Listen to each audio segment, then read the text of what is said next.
नमस्कार दोस्तों, आपका हमारे YouTube चैनल में स्वागत है। सभी दर्शकों को जय श्री कृष्णा।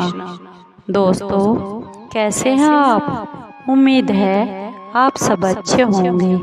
आइए आज का प्रसंग जानते हैं, आज की कहानी जानते हैं। आज की कहानी शनिदेव व्रत कथा है। उससे पहले अगर आप हमारे चैनल पर नए हैं तो प्लीज़ चैनल को सब्सक्राइब जरूर कर लीजिए और बेल आइकन को जरूर दबा लीजिए ताकि आप तक हमारे सारे नोटिफिकेशन पहुंच सके। दोस्तों, आपका एक भी सब्सक्राइब हमारे लिए बेहद मायने रखता है। आइए आज की ये ज्ञानवर्धक और प्रेरणादायक कहानी है जो शनिदेव की है। दोस्तों, अगर शनिदेव की साढ़े साथी या फिर ढैया किसी पर चल रहा है तो आप ये शनिदेव की कथा और व्रत जरूर करें ताकि आप साढ़े साथी और ढैया से के दुष्प्रभाव से बचे रहेंगे। दोस्तों, चलिए जानते हैं शनिवार व्रत की कथा और व्रत रखने से क्या लाभ है और जिसे पढ़ना बहुत ही शुभ फलदायी होता है। दोस्तों, एक बार की बात है, सभी नवग्रहों मंगल, चंद्र, बुध, बृहस्पति, सूर्य, शुक्र, शनि, राहु और केतु में झगड़ा हो गया कि इन सब में से कौन बड़ा है। सभी ग्रह आपस में लड़ाई करने लगे और कोई भी निर्णय नहीं हो पाया और वे देवराज इंद्र के पास इसका निर्णय करवाने के लिए पहुंच गए। देवराज इंद्र उन सब की बातें सुनकर बहुत घबरा गए और उन्होंने निर्णय करने में अपनी असमर्थता जता दी और कहने लगे, हे नवग्रहों, आपका न्याय करने में मैं असमर्थ हूँ। और इस समय धरती लोक पर राजा वीर विक्रमादित्य हैं, जो कि बहुत ही न्यायप्रिय राजा हैं। वे ही इस झगड़े का निर्णय कर सकते हैं कि आप सब में से कौन बड़ा है। सभी ग्रह एक साथ राजा वीर विक्रमादित्य के पास पहुंच गए और अपने झगड़े की सारी बात बता दी और साथ ही हम अपने निर्णय के लिए भी उनसे अनुरोध किया। राजा वीर विक्रमादित्य उनकी सारी बातें सुनकर बहुत चिंता से दुखी हुए, क्योंकि वे जानते थे कि जिस किसी को भी छोटा बताया गया वही ग्रह क्रोध कर उठेगा। तब राजा को एक उपाय सूझा। उन्होंने रजत, स्वर्ण, कांस्य, सीसा, पीतल, रांगा, जस्ता, अभ्रक और लोहों से 9 सिंहासन बनवा दिए और उन्हें इसी तरह लाइन से रखवा दिया।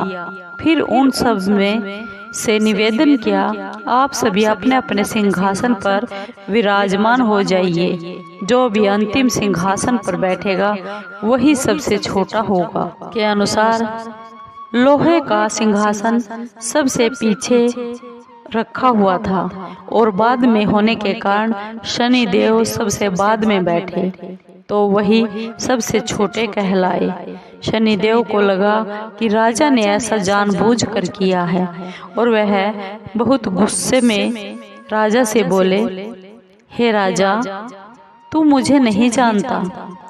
सूर्य एक राशि में 1 महीना, चंद्रमा 2 महीना 2 दिन, मंगल 1.5 महीना, बृहस्पति 13 महीने और बुध और शुक्र 1-1 महीने घूमते हैं, लेकिन मैं 2.5 से 7.5 साल तक घूमता हूँ।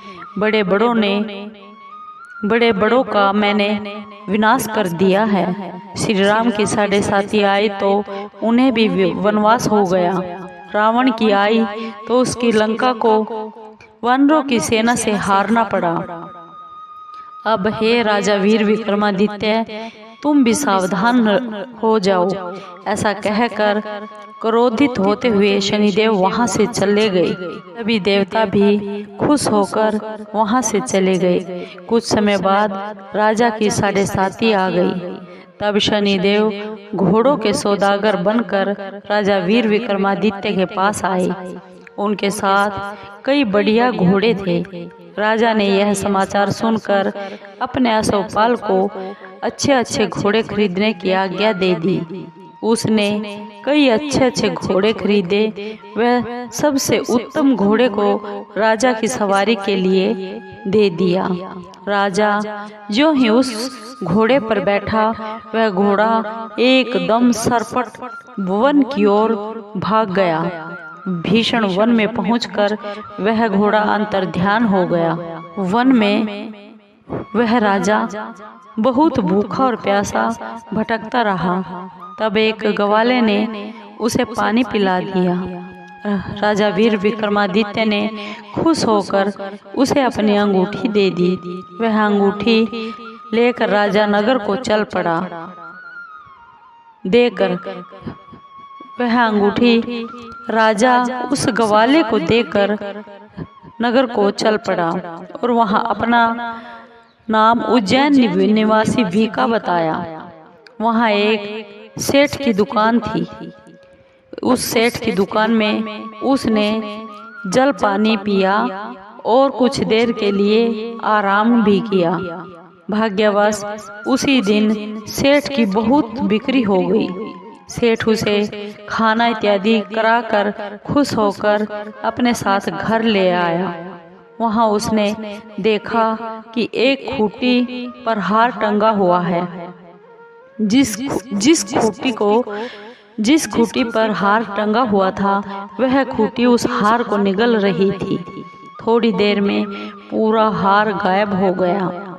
तब सेठ ने आने पर देखा कि हार खूंटी पर नहीं है, गायब है। सेठ ने समझा कि इसी वीका ने इस हार को चुराया है। उसने वीका को कोतवाल के पास पकड़वा दिया। फिर उस नगर के राजा ने वीका को भी चोर समझकर उसके हाथ और पैर कटवा दिए और नगर के बाहर फेंकवा दिया।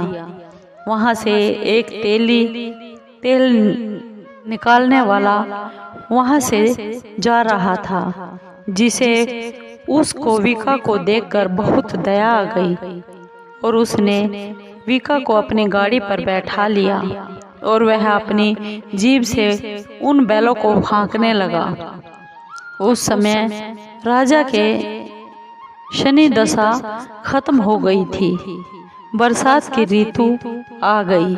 वर्षा ऋतु आने पर राजा मल्हार गाने लगा, जो कि वीका नाम से बताया था। राजा जिस नगर में था, वहां की राजकुमारी बहुत ही मनभावनी को उसका गाना इतना पसंद आया कि उसने मन में अपने प्रण ले लिया कि वह विवाह करेगी तो उस राग गाने वाले से ही करेगी।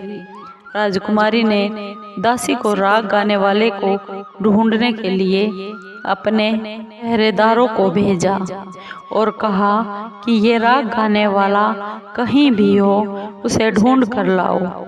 एक दासी ने बताया कि वह अपाहिज है, परंतु राजकुमारी नहीं मानी। अगले ही दिन से वह उठकर राजकुमारी अनशन पर बैठ गई। बोली कि अगर वह शादी करेगी तो सिर्फ उसी से करेगी, नहीं तो अविवाहित ही मर जाएगी। बहुत समझाने पर भी राजकुमारी मानी नहीं, तो राजा ने उस तेली को बुला लिया और विवाह की तैयारी करने को कहा। फिर उसका विवाह उस राजकुमारी से हो गया। फिर एक दिन राजा वीर विक्रमादित्य जो वीका था, वह सो रहा था और उसे स्वप्न में शनि देव ने दर्शन दिए और कहा, राजन, देखा तुमने मुझे सबके सामने छोटा बताकर कितना दुख झेला है।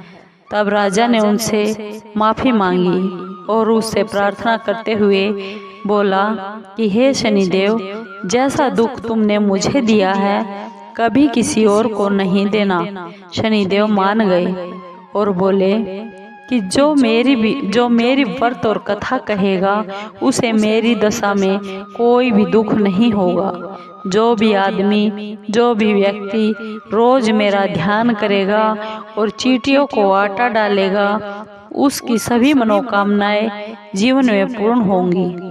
और शनिदेव ने राजा को हाथ पैर वापस कर दिए। वह हुई तो आँख खुली, और आँख खुलने पर राजकुमारी ने क्या देखा तो वह बहुत ही हैरान रह गई।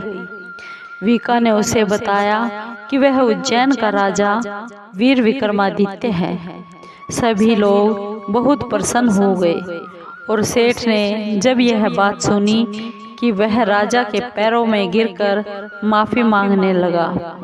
राजा ने कहा कि वह तो शनिदेव का कोप था, इसमें कोई भी किसी का दोष नहीं है। सेठ ने फिर भी आग्रह किया, निवेदन किया कि मुझे शांति तब ही मिलेगी जब आप मेरे घर आकर भोजन प्रसाद ग्रहण करेंगे।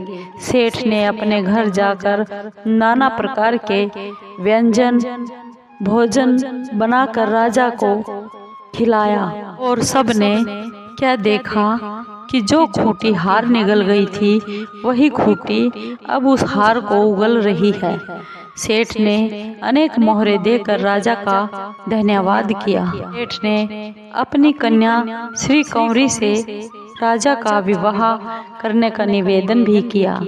राजा ने इसे सहर्ष मान भी लिया। कुछ समय के बाद राजा अपनी दोनों पटरानियों मनभावनी और श्री कंवरी को सभी उपहार के समेत लेकर उज्जैन नगरी को चल पड़े। वहां राजा के राज्यवासियों ने सीमा पर राजा का और उसकी रानियों का खूब आदर सत्कार किया।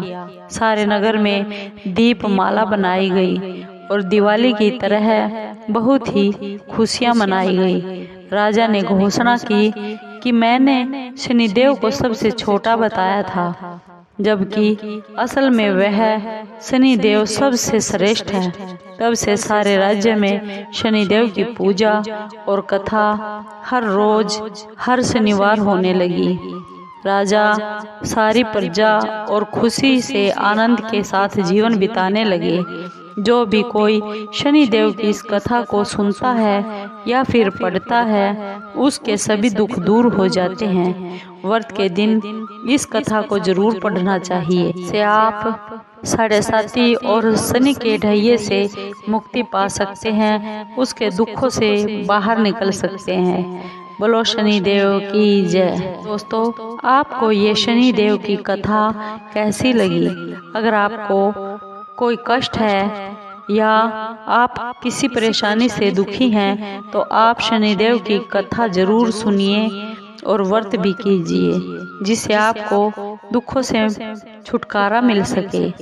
और अगर आपको ये कथा अच्छी